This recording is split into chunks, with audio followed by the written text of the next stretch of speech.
Hey folks, it's Mike from Profiling Evil, and the prosecution in the Daybell case continues to pile on powerful circumstantial evidence pointing toward Lori Daybell's involvement, not only in the deaths of Charles Vallow, which doesn't make sense in this case, but also Tylee Ryan, Joshua Vallow, and Tammy Daybell. Those are the focus of this criminal murder investigation. Now, call it what you'd like, but the things are not looking good for this cult mom from Idaho.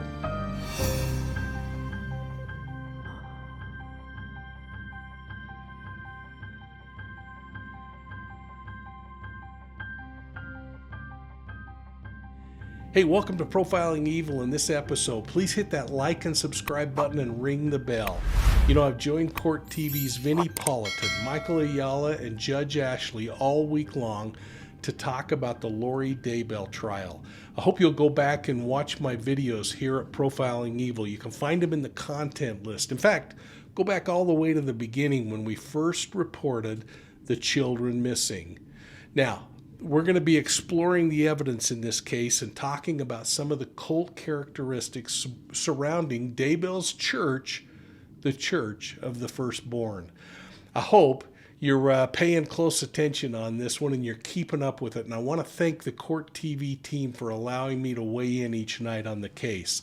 So first up, in our latest discussion, we talked about the analysis that was done by the FBI CAST team on Alex Cox's cell phone and the movements around Chad Daybell's house, particularly in the area where JJ and Tylee were discovered. CAST stands for the Cellular Analysis Survey Team, and the team's comprised of a batch of highly trained, well-equipped personnel whose job is to go out, get the cellular data information from mobile devices, and then geographically identify where that mobile device traveled throughout the course of whatever the criminal scope is.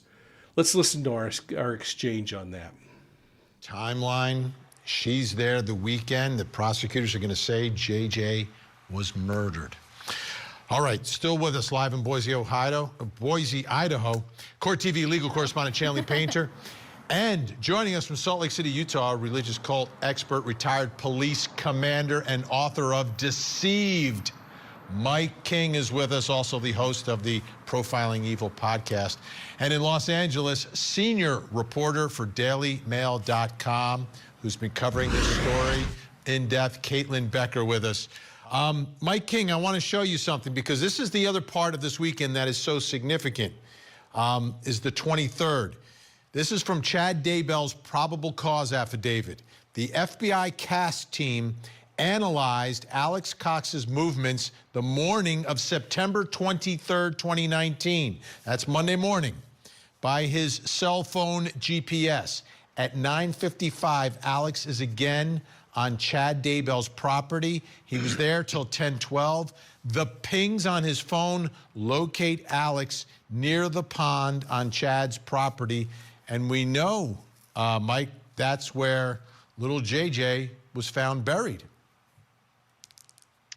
Yeah, and that FBI CAST team, that's the cellular analysis team. And what they did, Vinny, is they went in and they looked at the certainty range based off the location of towers in the area that show us how accurately those phones can be tracked. And the better the signal is, the better that location is. But then there's also the device location that is absolute pinpoint. And so they're able to actually follow and track and replay the steps that Alex Cox took. And the thing that's so interesting is not only the location on the property where his pings were found and the fact that it coincides with where JJ's body was found, but the fact that he returns to that location on multiple occasions, which, you know, when you start to theorize, you start thinking, is that to maybe ensure that that grave is perfectly buried and that there are rocks on it and wood to keep animals from digging up and unearthing that grave, or just going back to make sure that nobody's disturbed it and all's still well in the conspiracy game. You know, we then chatted about Chad Daybell's writings and his association with the locally predominant religion and how he used that religious background and his religious training to mislead people. I focused my remarks on how cult leaders twist religious doctrine into their own perverted realm. As different as Chad Daybell and his Church of the Firstborn might want to think they are, they exhibited very similar control and behavioral characteristics found in other destructive cults. Let's catch my response here. Let's bring back in our guests. Chanley Painter, of course, at the courthouse. Mike King with us, and Caitlin Becker. Mike, let me ask you, Chad Daybell began as a writer. He was talking, religious books based on his prior membership in the LDS Church. What do you hear when you listen to Chad Daybell's writings here? I hear very similar things to that I've seen in other cult leaders, Vinny, and I think that this was a cult. I see this ability to take truths, and in this case, Scripture or little pieces of Scripture, and then absolutely pervert it and twist it into satisfying whatever that innate desire or need is. And this is something that's so consistent that we're seeing over and over again. Somehow, this guy and this entire group seem to come up with revelation that allows them to break laws, to violate standards, to do things that otherwise would be absolutely inappropriate. But over and again, I heard cult leaders say one thing that I want to just kind of leave with, and that is, hey, I would never offend God. So if that's what God asks me to do, by golly, I'm going to do it. Hey folks, it's Mike from Profiling Evil, and I want to just take a quick minute to remind you about the Chad and Lori Daybell story map. You can find it at profilingevil.com under story maps, and I hope you'll go over and visit it. It gives you a chance to go through and kind of explore this case from beginning to end. Has all kinds of information about those first hearings, about what happened. But then I think one of the things that's pretty dang cool is it goes in and it talks about them individually. Not only has an overview, but it has a way to check out more about Lori, her former husbands, where she lived, Chad and his former wife, Tammy, and the circumstances leading up to her death. You can learn more about what light and dark is, according to them, and actually hear Chad speaking at one of those Preparing a People conferences. You can go into other family members like Stacy Cope, Joseph Ryan, Charles Vallow, Alex Cox, JJ and Tylee. You can look at the court processes, and you can get a little more information about Profiling Evil. So again, I hope you'll go back and check that out. Now let's get back to the program. We specifically spoke about Chad and Lori's upbringing in the predominant faith in the community. Vinny and Chanley pointed out that both were excommunicated from that faith tradition for practicing and espousing their bizarre beliefs. But like all evolving problems, we have to keep in mind it takes local church leaders time to figure out that the bizarre stuff's happening, try to correct those bizarre behaviors, and when they can't correct them, then offer discipline or excommunication from the church. Now, excommunication is this disavowing association, and it happens in every faith system. In religious terms, excommunication means to officially exclude someone from services of the church. In Christian circles, excommunication means that there is a public and official declaration that an individual is no longer associated or a member of that church. Usually this is done as punishment, but we have to keep in mind it's also done by the religious community to protect the good name of that religious institution. Let's look at my responses here in that regard. Chanley, you spent so much time in Rexburg, and you spoke with people who had interacted with Chad. And what was your takeaway? What did you find out about Chad and his spirituality and how he was received, and other people who were, members of the local church there?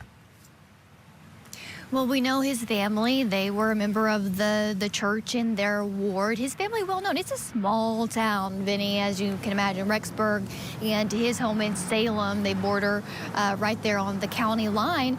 And so people knew them. People knew that he was an author and that he published books and that he had some beliefs that were really not traditional LDS. And if you remember, a long time ago, with Court TV exclusively was able to report that he was excommunicated from the church because of his beliefs that were outside the realm of traditional LDS.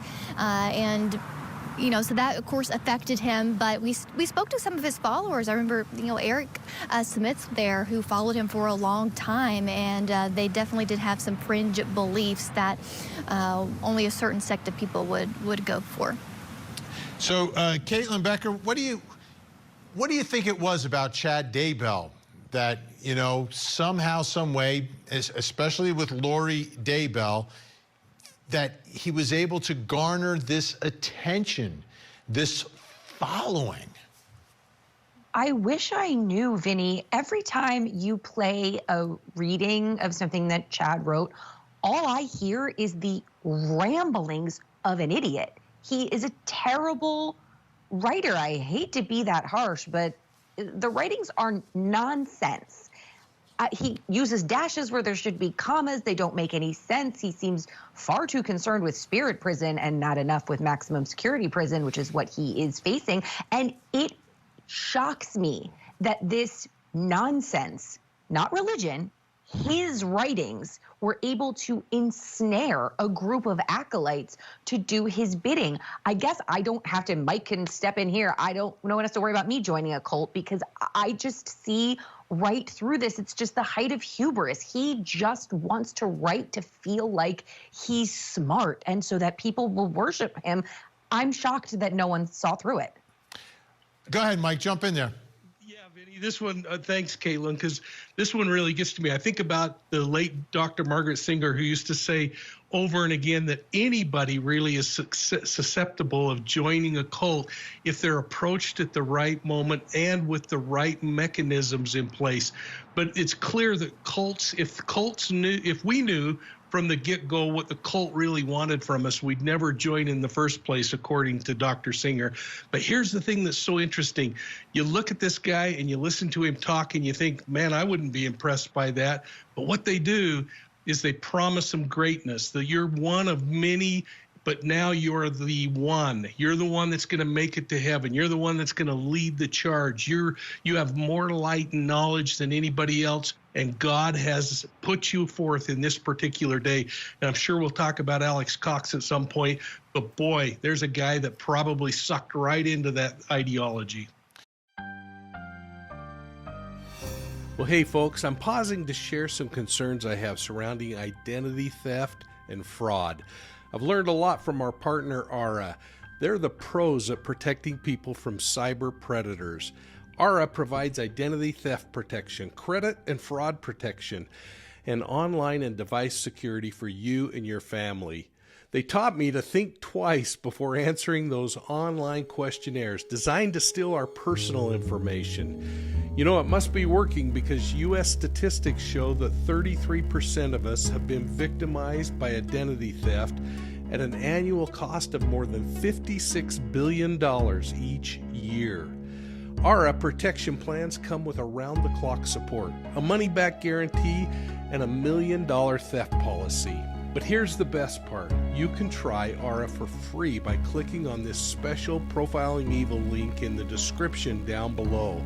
When you do, we get a small commission. But think about it. You insure your car and you insure your house. Don't you think it's time to insure your identity? Now let's get back to today's discussion. Well, our conversation then gravitated toward the phone call between Melanie Gibb and Lori Daybell, where Gibb is trying to figure out what happened to JJ. Remember, she spoke about the fact that this all happened, in her opinion, probably the night that JJ died. And that's when her boyfriend, who was staying with her at Daybell's house, had a disturbing night, couldn't sleep. I'm wondering if they heard something. You know, another thing that I'm wondering, and I'm hoping it might come out, is if Melanie Gibb was that person that Mark Means referenced when he said he wanted to see all the immunity agreements. We know that Zulema also, according to reports in the media, was one of those individuals. So it's going to be interesting to see what happens. But in this discussion, I shared my thoughts on why it isn't about the local faith tradition in Idaho, not even in Chicago or even in the South. It's about people who once were people of faith in those faith traditions and then diabolically evolved and started using that righteous training that they had and perverted it to satisfy their own carnal lusts. Let's listen. Let's bring back in our guest, Chanley Painter, at the courthouse. Mike King with us, Caitlin Becker with us as well. Caitlin Becker, senior reporter, dailymail.com. Mike King, Profiling Evil podcast and the great book Deceived. If you like cults stories, you've got to read Deceived. Amazing. So, Mike, I found this phone call very, very revealing as you listen to it. Yeah, it isn't what's said, it's what's not being said, isn't it, Vinny? It's this idea that, hey, you don't want to know. And I'm just keeping you all away from it so you don't have to be questioned or anything else. It's always something that tries to create some level of separation. And she tries to bring it across in a way that I'm really concerned about you, when it's pretty darn obvious that she's really only concerned about herself. And you know, as you were talking about these concepts of these religious folks when they start to get to the extreme, what I found after looking at cult crimes for so many years, I talked to investigators in Chicago and they'd tell me, everybody from this predominant religion are responsible for crimes that are happening in ritual crimes. And we'd go to Salt Lake City and people say, oh man, it's this predominant religion. Or we'd go down into the South and it would be this predominant religion. And what we figured out was that there are religious zealots in every mainstream church, or even in those that are not so mainstream. And it's when these people take it to the extreme that they, in this case, Chanley mentioned it right in the beginning, they get excommunicated from the religion because they're not following the practice, but they continue to get labeled as those things. And that always frustrates me, because what this is, it's people who are murderers. It's people who are predators, people who are sex abusers. Mike King, thank you so much. Caitlin Becker, senior reporter, dailymail.com. We'll read all your stuff. We'll read Deceived. Chanley, we'll see you on the other side. Well, what are your thoughts on my comments, folks? Do you agree or disagree with my assessment on when and how religion should play a part in this murder case? Can you see why I believe that the prosecution should very carefully time when religion is introduced into this thing? And now isn't the time. This is a time for building the murder case, using forensics, physical evidence, eyewitness accounts, admissions, and maybe even confessions, and of course, behavioral evidence. Then, if the state secures a conviction, that's the time to bring in all these religious abuses, to bring them in as an aggravating and contributing factor to the crimes. Hey, thanks for joining us, and I hope you'll join me next week on Court TV as we recap this each day and talk a little bit more about cult behavior. I want to thank Court TV for talking about my book Deceived and pushing it. It gives us a way to try to help out the building of a new children's advocacy center. So we really appreciate all of you who have purchased the book. Now, please make sure you're hitting that like and subscribe button and ringing the bell so you don't miss any of our upcoming videos. And consider joining our channel memberships. My favorite, it's the Academy level. Hey, and then check us out on Facebook, Instagram, Twitter, and of course here on YouTube. Put your comments down below and make sure you're looking for Profiling Evil on your favorite podcast platform. We just dumped a bunch of new videos, so I think you're going to enjoy hitting those. Hey, thanks for your support, and we'll see you soon at the next crime scene.